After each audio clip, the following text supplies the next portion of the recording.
Hi, everyone. I'm Diana Jack, and today I'm sharing how I dealt with toxic people in my life.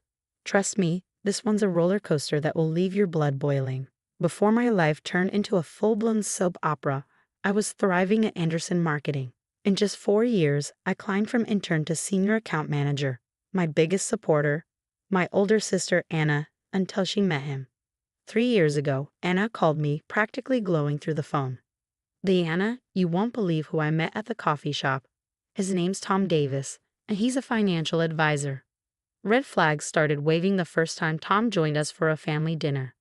Must be nice having such an ambitious little sister, he said to Anna, his smile not reaching his eyes.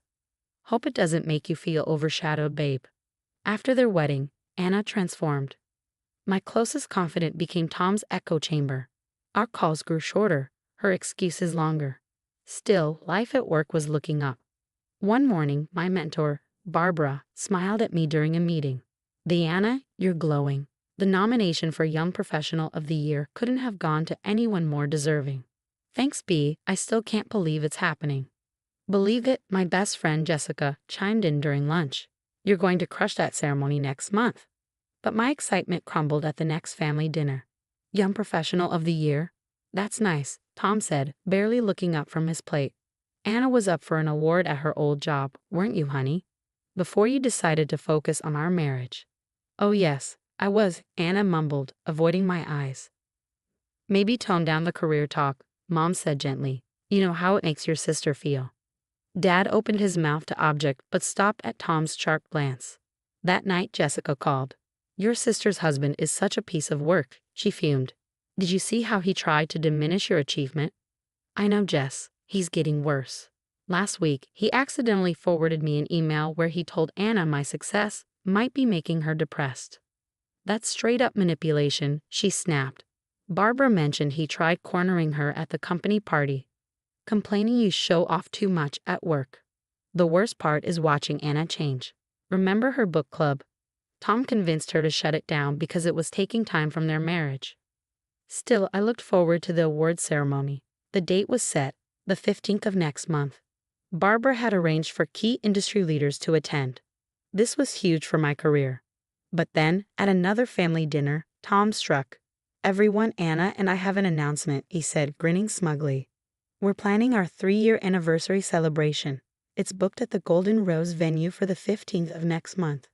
My fork clattered against my plate. That was the night of my awards ceremony. Tom, I said, keeping my voice steady. You know that's the night of my... Oh right, your little work thing, he interrupted. Well, family comes first, doesn't it? Anna would be heartbroken if you miss our special day. Right, honey? Anna looked down at her plate. It would mean a lot if you were there. Days later, my phone buzzed with a text from Mom. Diana, please don't create drama. Your sister's marriage should take priority. I called Jessica, pacing furiously. Can you believe this? He deliberately picked that date. This is out of hand, Jessica said. By the way, Anna's college roommate, Kate, called me. Apparently, Tom's been telling people you've been jealous of their marriage since day one. My blood ran cold. He's what? That's not all, Jessica continued. Kate said she tried visiting Anna last month, but Tom told her Anna was too busy for old friends. The sound of my office door opening startled me. Barbara stepped inside, her brow furrowed. Diana, you look upset. Is everything okay? I couldn't hold it in anymore. My voice trembled as I spilled everything. Tom's manipulations, my family's pressure, and Anna's heartbreaking transformation. Mom's already texting me about family loyalty, and Dad just sends these sad face emojis. Barbara leaned forward, her expression firm. Listen to me. This award could open doors for you. Don't let anyone dim your light. That evening, Anna called. Tom says you're being difficult about the anniversary party, she began hesitantly. Anna, he knew about my ceremony. He did this on purpose. Why do you always think the worst of him? She snapped. Maybe if you had someone special in your life, you'd understand. I blinked, stunned. Are you serious right now? What happened to the sister who drove 3 hours to cheer me up after my first failed presentation? Silence.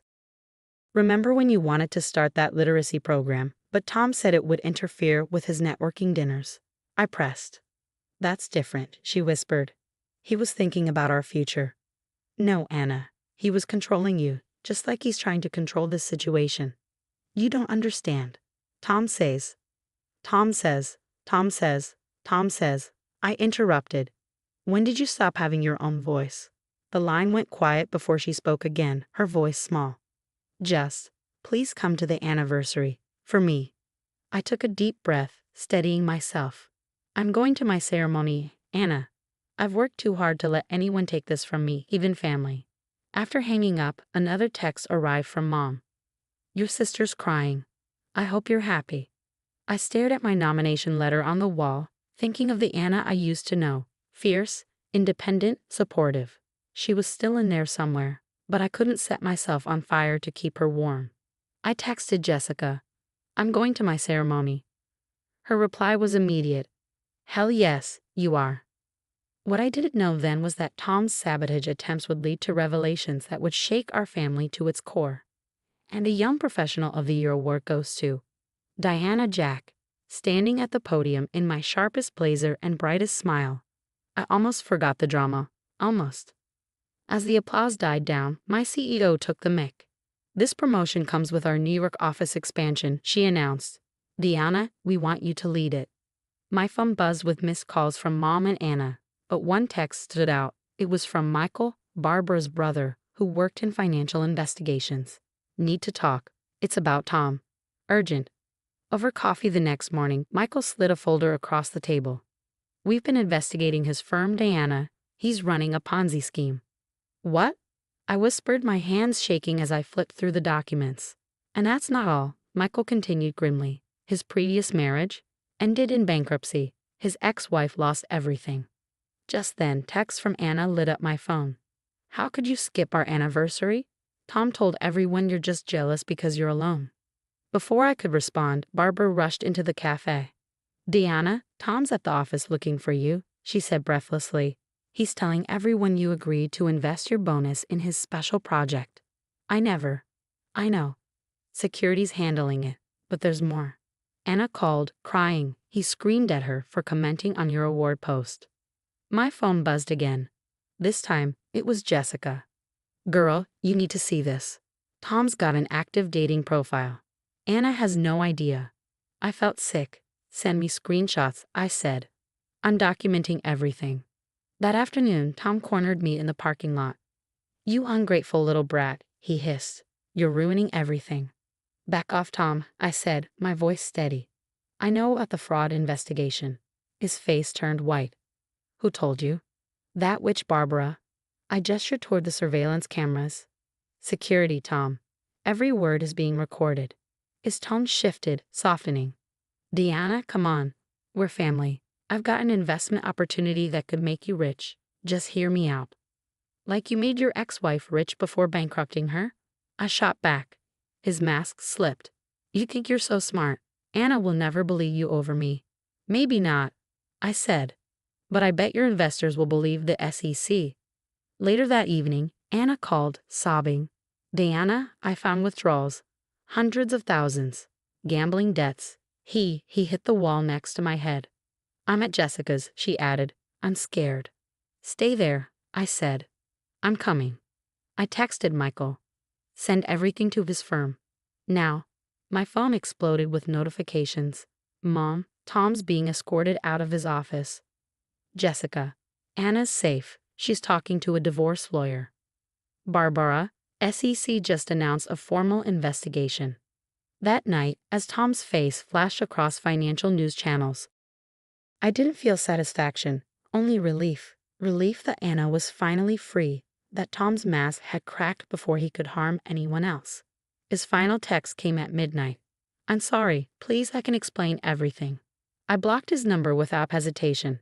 Sitting in Jessica's guest room, holding my sobbing sister, I realized some bridges aren't meant to be rebuilt. Sometimes, walking away isn't just a choice, it's survival. 6 months later, the Manhattan skyline glittered behind me as Jessica helped unpack boxes in my new corner office. Welcome to New York, she said with a grin. My phone buzzed with a news alert. Financial advisor Thomas Davis sentenced to 15 years for investment fraud. Did you see? He's blaming it all on his gambling addiction, Jessica said, rolling her eyes. Classic manipulator to the end, I replied. The desk home lit up. Anna calling from her new apartment back home. The divorce is final, she said, her voice stronger than I'd heard in years. You were right about everything. How are you holding up? I asked. Taking it day by day. I started counseling, and I'm thinking about restarting my book club. Later, Mom and Dad called on a conference line. Diana, honey, we're so sorry, Mom's voice cracked. We should have seen what he was doing to both of you, Dad added. We were blind, but we're learning to speak up now. Barbara and Michael knocked on my office door, ready to escort me to the investment conference. Time for your speech, Barbara said, smiling proudly. Standing at the podium, I looked out at the audience, faces that represented different parts of my story. Jessica filmed from the front row, Barbara beamed with pride, and Michael gave a subtle thumbs up. Success isn't just about climbing higher, I began. It's about lifting others while maintaining your boundaries. Later that evening, I received a photo from Anna. She was at her first solo art exhibition.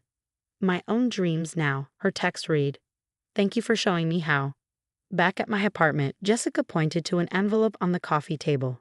Another award, she teased. Industry Leadership Excellence, I confirmed. Ceremonies next month.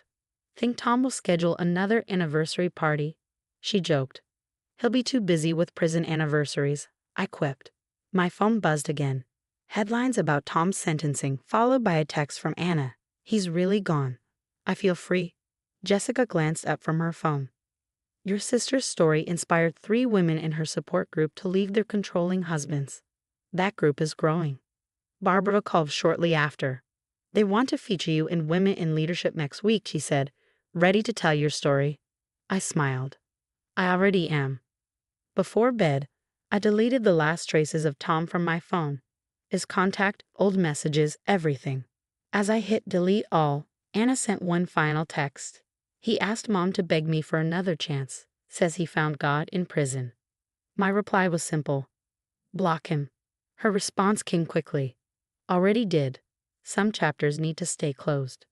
Looking out at the city lights, I realized success wasn't just in the awards or the corner office. It was in the boundaries I'd drawn, the sister I'd helped save, and the strength we both found. What about you? If you were Anna, would you read Tom's letter seeking forgiveness, or shred it like I did? Have you ever had to choose between family loyalty and your own well-being? Share your thoughts in the comments below.